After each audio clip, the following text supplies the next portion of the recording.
Sach has gone to hundreds of cattle auctions when he was living on the farm at home. And his mother-in-law knew that Sach had been to all of these auctions. So when the auctioneer for their charity got sick and couldn't make the auction, she said, well, Sach can do it. He's been to auctions before. And Sach did it. He did a good job, but it wasn't up to his specifications or up to where he wanted to be. So he gets on the internet and finds that there is an auctioneering school in Dallas, Texas. Sach takes off from work here for 9 days. He goes down to Dallas to the auctioneering school, and I guess it was a lot more intense than he really expected.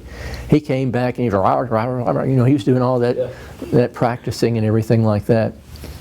And so then they the auctioneering school taught him a lot of things on how to get the prices up for the items that were sold. And you can't just be an auctioneer, you have to have spotters out in the audience, especially if you've got 1,000, 1,500 people. And so Sach has some local businessmen, some local bankers, some other cowboys, and they're his spotters. And I think there are about 6 or 7 of them. Sach wears a white hat during the auction, and the spotters wear a black cowboy hat. So if somebody is successful on a bid, on the auctions where I've been to, Sach has some high school cheerleaders. These cheerleaders have a white hat, and they come screaming and jumping and running down the aisle, and they put a white hat on the successful bidder's head.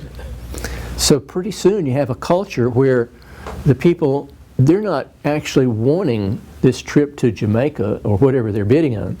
They want the white hat. And it's just been phenomenal how successful he's been in doing those auctions.